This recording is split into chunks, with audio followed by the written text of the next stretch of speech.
आपने ऐसे कई शासकों के बारे में सुना होगा जिन्होंने भारत ही नहीं बल्कि विश्व के कई बड़े भूभागों पर अपना आधिपत्य स्थापित किया था, लेकिन हम उनके बारे में चर्चा नहीं करेंगे।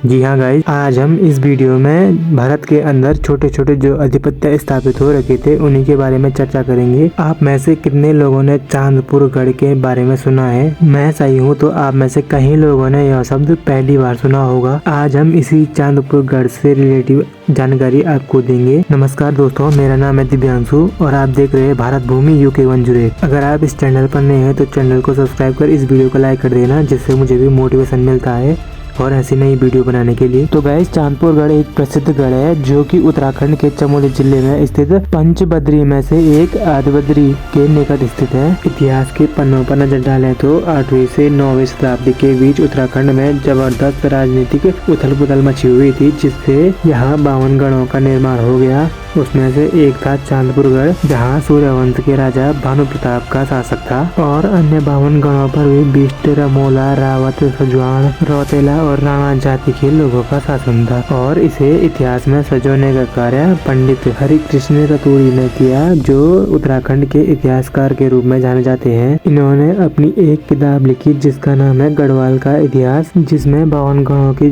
पूरी जानकारी बताई गई है। लेकिन अभी हम बात करेंगे चांदपुर गढ़ की। जब 8वीं से 9वीं शताब्दी के बीच चांदपुर गढ़ का निर्माण हुआ, तब भानु प्रताप ने अपने किले में अपनी इष्ट देवी माँ राजराजेश्वरी का एक भव्य मंदिर भी बनवाया। कहा जाता है कि भानु प्रताप की एकलौती पुत्री थी, जिनका इतिहास के पन्नों में नाम वर्णित नहीं है। और जब भानु प्रताप अपने वंश को आगे बढ़ाने के लिए एक राजकुमार खोज रहे थे, तो माँ राजराजेश्वरी ने उन्हें सपने में दर्शन देकर बताया कि तुम्हारे वंश को आगे बढ़ाने वाला तुम्हें हरिद्वार में मिलेगा। तो भानु प्रताप हरिद्वार की ओर निकल गए। जब वे हरिद्वार पहुंचे तो उनकी भेंट एक राजकुमार जिसका नाम कनकपाल था उनसे हुई। कहा जाता है कि कनकपाल धारा नगर नामक स्थान से आए थे, जिसे भानु प्रताप चांदपुर गढ़ ले आए और अपनी पुत्री से उनका विवाह करा दिया। विवाह के बाद ही चांदपुर गढ़ के दिन बदलने लगे। कुछ दिनों बाद ही कनकपाल को चांदपुर का राज्य भी मिल गया और कनकपाल से ही पंवार वंश उत्तराखंड में फैल गया। हरिकृष्ण रतूड़ी जी बताते हैं कि कनकपाल चांदपुर गढ़ के राजा लगभग सन 888 ईस्वी में बने होंगे और तब से चांदपुर गढ़ पर पंवार वंशों का आधिपत्य था और तब से लगातार चांदपुर गढ़ अपनी ऐतिहासिक पकड़ बनाता रहा। ये तो अभी ट्रेलर था, कहानी तो अब शुरू हो रही थी। जब राजा कनकपाल के 37वें वंशज राजा अजयपाल ने चांदपुर गढ़ की गद्दी संभाली, तो अजयपाल उत्तराखंड के सभी गढ़ों पर अपना आधिपत्य जमाने की कोशिश करने लगा। वो एक शक्तिशाली शासक था। उसने 52 गढ़ों को जीतकर गढ़वाल राज्य की स्थापना की और अपनी राजधानी को देवलगढ़ के स्थान पर 1517 ईस्वी में श्रीनगर कर दी। चांदपुर गढ़ से देवलगढ़ जाने की सही जानकारी इतिहास में उपलब्ध नहीं है, परंतु इतना निश्चित है कि चांदपुर गढ़ कई शताब्दियों तक उत्तराखंड का एक ऐतिहासिक स्थान रहा होगा। इसी बीच गढ़वाल पर नेपाली गोरखाओं का आक्रमण भी हुआ था। बताया जाता है कि इसी कारण राजाओं ने अपनी राजधानी को श्रीनगर कर दिया होगा। यह किला सुरक्षा के रूप में बनाया गया था, जहां सिर्फ एक ही ओर से प्रवेश किया जा सकता है।